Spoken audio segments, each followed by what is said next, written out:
Recorded Books and RB Digital present The Toll by Cherie Priest, narrated by T. Ryder Smith.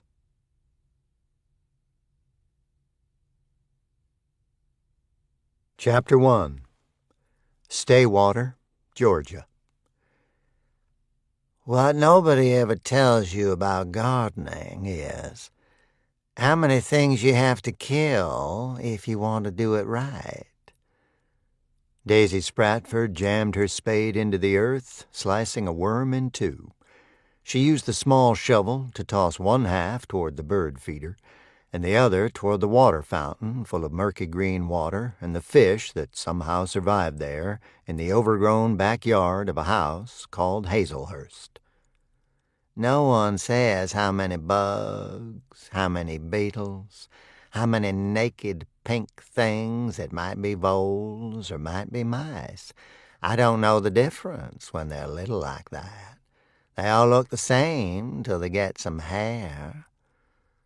"It don't matter anyway," said her cousin Claire. She didn't look up from her knitting.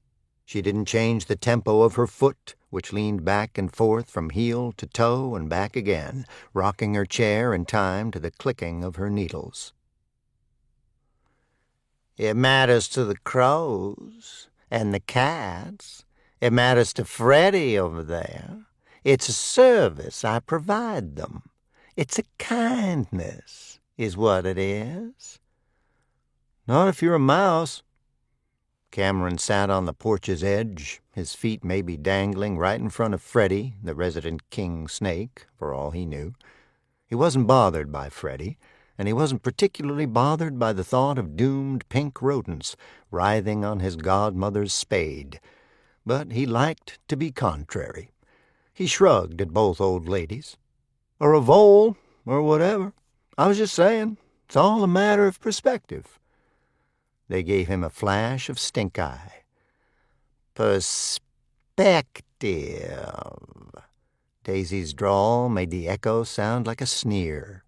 My perspective is I like having tomatoes come summer, and squash, and cucumbers too. My perspective is I got pests enough without letting the stub-tailed pinkies grow up to be long-tailed brownies and breeding more of their kind.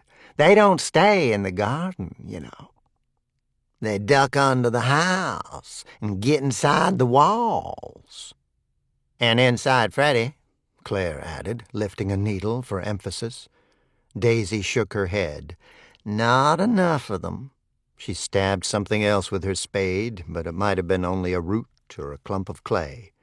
"We'd need an army of Freddies to get 'em all." Cameron didn't look. He wasn't squeamish, but he didn't care what Daisy was killing this time. He liked summer tomatoes, too, and he didn't know anything about gardening, except for what Daisy told him when she offered up her weird lessons while he looked on, sipping lemonade he'd mixed up with a splash of Jack. His godmothers, each one past 80 years of age, surely knew about the Jack. They knew about everything else that went on within 100 miles, so the whiskey wouldn't come as any surprise. But they didn't hide the bottle, so that was as good as permission. The ladies had no trouble putting down their tiny feet when the fancy struck them. 17 was plenty old enough to drink, in Cam's opinion. 17 was almost old enough to vote, almost old enough to go to war. Neither activity sounded like something he'd go out of his way to do, but some people placed a lot of importance upon such things.